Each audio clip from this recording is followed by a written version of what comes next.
नमस्कार सारे भाई को अजय हिंदुस्तानी चैनल पर आपका स्वागत है। चैनल पर अगर नए हैं तो चैनल को प्लीज सब्सक्राइब करें और बेल आइकन दबाना ना भूलें ताकि सारे वीडियो आपको मिलते रहे।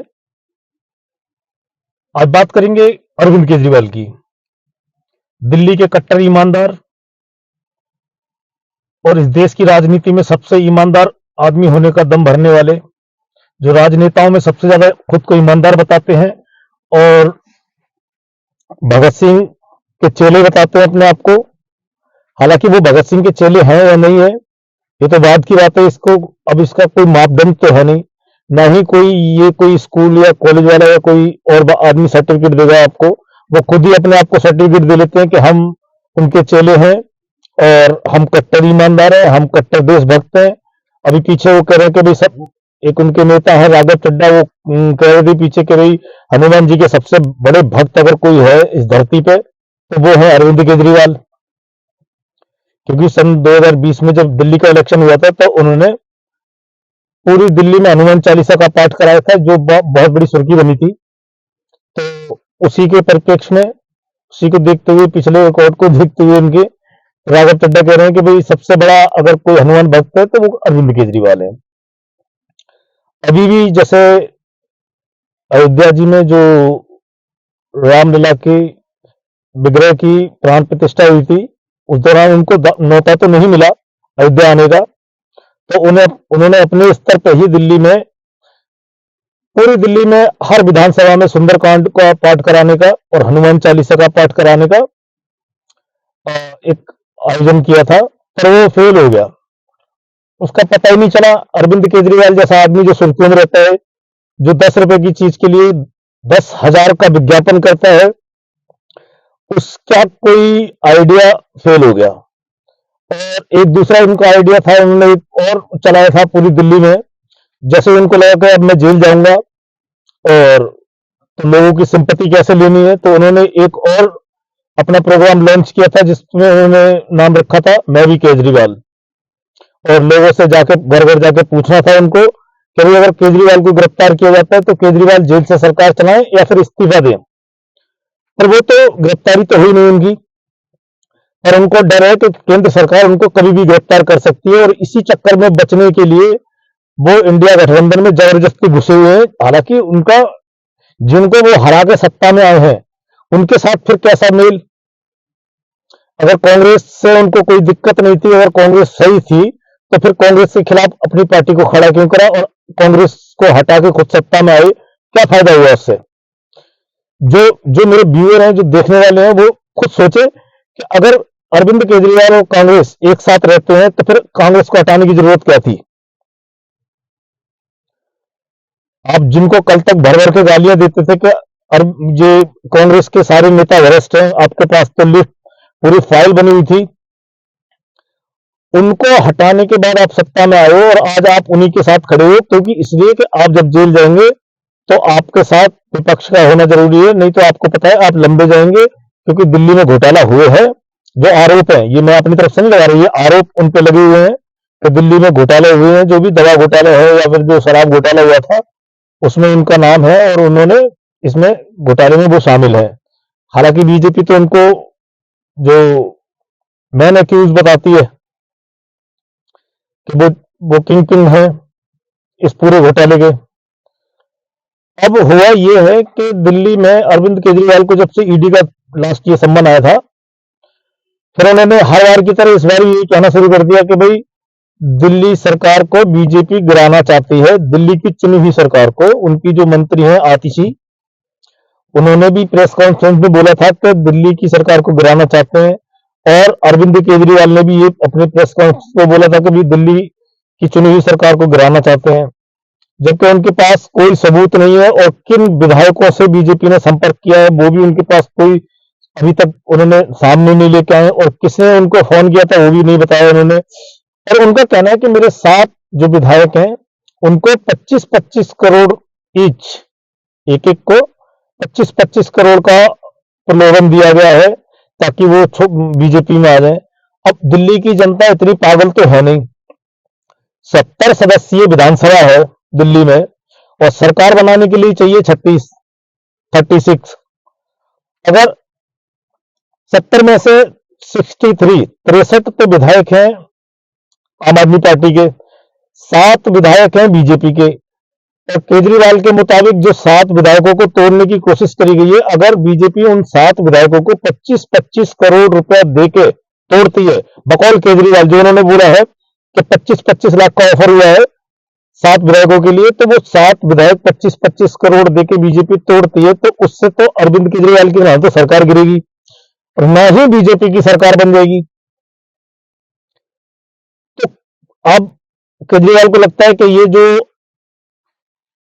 जो राजनीति का जो एक आम सा ज्ञान है कि भाई 70 सदस्यीय विधानसभा में कितने विधायक चाहिए सरकार बनाने के लिए, वो समझते हैं कि ये जनता जानती नहीं है, तो हम कुछ भी बोल दें कि 7 विधायकों को तोड़ के हमारी पार्टी सरकार गिराने की कोशिश हो रही है। तो ये सब झूठे हैं, ये सब झूठ है कि 7 विधायकों को तोड़ने के बाद बीजेपी क्यों तोड़ेगी 7 विधायक, या तो उसकी सरकार बन जाए, फिर तो समझ में आता है कि बीजेपी यहां तोड़ना चाहती है। बीजेपी की सरकार भी बनेगी नहीं और वो पैसे भी उनको 25-25 करोड़ देगी, या मान लो वो लोग 25-25 करोड़ लेते हैं और इस्तीफा दे देते हैं, उसके बाद बाय इलेक्शन होता है, उपचुनाव, और वो बीजेपी के टिकट पे अगर जीत भी जाते हैं तो बीजेपी के एमएलए जो होंगे 7 उसके अभी हैं, अगर ये सारे लोग भी जो 7 लोगों का नाम ले रहे हैं केजरीवाल, ये बीजेपी के सिंबल पे लड़ते हैं और जीत जाते हैं, तो 7 जीत जाते हैं, तो बीजेपी के विधायकों की संख्या हो जाती है 14। तो 14 विधायक में भी तो कुछ नहीं हो रहा है,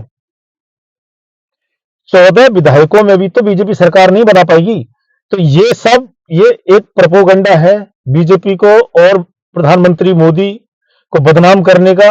बाकी केजरीवाल को यह पता है कि बचना नहीं है, जेल जाना है, क्योंकि शराब घोटाले में अगर कुछ नहीं होता तो अब तक मनीष सिसोदिया और संजय सिंह को जमानत मिल गई होती, जमानत नहीं मिली है, यानी कि कुछ ना कुछ दाल में काला है। ये मैं नहीं लगा रहा आरोप, ना ही मेरी कोई ऐसी किसी दुर्भावना है किसी को आरोप लगाने की, या ये सब मीडिया और सोशल मीडिया पर आधारित है। सारी खबरें जो हम टीवी में न्यूज में देखते हैं उस पर आधारित है, और जो हम पेपर में पढ़ते हैं, तो उसको देखने के बाद तो ऐसा लगता है कि दाल में कहीं ना कहीं काला है। तो हर बार जब भी केजरीवाल को सम्मान होता है ईडी का, वो एक ही राग लेके बैठ जाते हैं कि मेरे विधायकों को तोड़ने की कोशिश करी जा रही है, 4 विधायक तोड़ेंगे, 10 विधायक तोड़ेंगे। अरे उसमें कुछ नहीं होगा, आप ये हर बार ईडी के संबंध पे ही क्यों बोलते हो? उससे पहले तो कभी नहीं बोलते। और पिछले 9 साल में आपके कितने विधायक तोड़े हैं बीजेपी ने? एक भी नहीं तोड़ा है। जो लोग आपको छोड़ के गए हैं वही आपको छोड़ के गए हैं, या फिर जो इलेक्शन के टाइम पे आपको छोड़ के बीजेपी की तरफ आ गए वो बात अलग है, पर बीच में कौन सा विधायक तोड़ा है? आप हर बार ये आरोप लगाने के लिए आ जाते हो कि हमारे विधायक तोड़े हैं, तोड़ने की कोशिश कर रहे हैं। ये सब झूठ है, प्रोपोगंडा है। और जितनी सिंपैथी अरविंद केजरीवाल के लिए थी दिल्ली में या पूरे देश में अब से पहले, वो सब खत्म हो गई है, क्योंकि ये जो 2 उनके प्रोग्राम थे, मैं भी केजरीवाल और सुंदरकांड का जो पाठ कराना था, उनका इरादा था कि पहले विधानसभा लेवल पे होगा, स्तर पे होगा, उसके बाद ये वार्ड लेवल पे होगा, उसके बाद ये मंडल लेवल पे होगा, पर वो सब फ्लॉप हो गया है। तो इससे पता चलता है कि दिल्ली की जनता अरविंद केजरीवाल की सच्चाई समझ चुकी है, और अरविंद केजरीवाल के लिए उतना अब विश्वास जनता में नहीं है जितना एक टाइम पे हुआ करता था। तो केजरीवाल अभी ईडी के सामने पेश नहीं हो रहे हैं, उनको सम्मन पे सम्मन जारी हो रहे हैं, किसी दिन उनकी गिरफ्तारी होगी और वो सिंपैथी लेने की कोशिश करेंगे। ये बात आप मेरी लिख लो। अरविंद केजरीवाल ये चाहते हैं कि ईडी उनको आके उनके घर से गिरफ्तार करे, और वो उस बात के लिए अपने कार्यकर्ताओं के जरिए पूरी दिल्ली में रैलियां कराए, विरोध प्रदर्शन कराए, लोगों की सिंपैथी लेने की कोशिश करेंगे, और उनका कोई इरादा नहीं है। और जगह अभी जैसे हरियाणा में उन्होंने रैली करी है, और तमाम दुनिया भर का झूठ बोलते हैं वो कि दिल्ली में सबका इलाज फ्री कर दिया है, सबको एक ही में। मैं पूछना चाहता हूं कि दिल्ली सरकार के मंत्री के और दिल्ली सरकार के अफसर और जो अधिकारी हैं उनके कितने बच्चे सरकारी स्कूलों में पढ़ते हैं?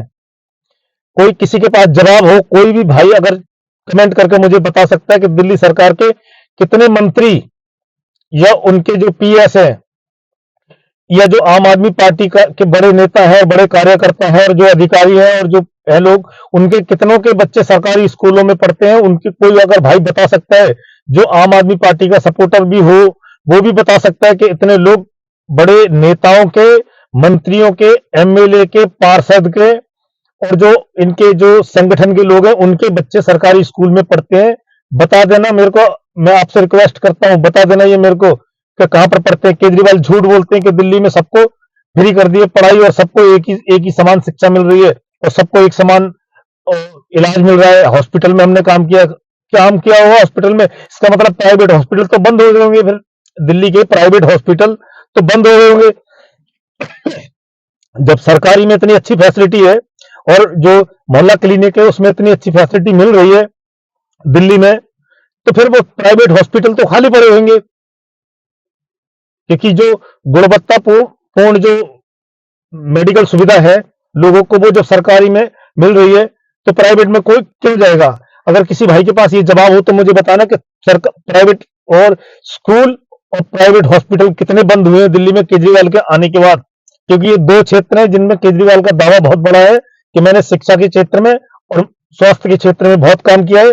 और कोई भी भाई अगर मुझे ये बता दे कि सरकारी हॉस्पिटल में इतनी अच्छी सुविधा हो गई है कि उसकी वजह से एक हॉस्पिटल प्राइवेट बंद हो गया है, तो वो मुझे कमेंट में करके बताए, मैं अपनी गलती मान के सॉरी बोलूंगा। अगले वीडियो में उसका नाम लेके मैं बताऊंगा कि ये भाई साहब ने मुझे ये करेक्ट किया है कि दिल्ली में सरकारी हॉस्पिटल की सुविधा इतनी अच्छी कि ये प्राइवेट हॉस्पिटल बंद हो गया, या सरकारी स्कूल की इतनी अच्छी शिक्षा व्यवस्था कर दी गई है कि वो प्राइवेट स्कूल सरकारी स्कूल की वजह से बंद हो गया है। ये मुझे सारे भाई कोई भी जो मुझे मेरे व्यूअर हैं वो मुझे बताएं कमेंट करके, मैं उनका नाम लेके अगले वीडियो में उनको उनके लिए अपनी गलती मानूंगा और उनको थैंक यू बोलूंगा कि आपने मुझे करेक्ट किया। आज के लिए इतना ही, मिलते हैं अगले वीडियो में। धन्यवाद, जय हिंद।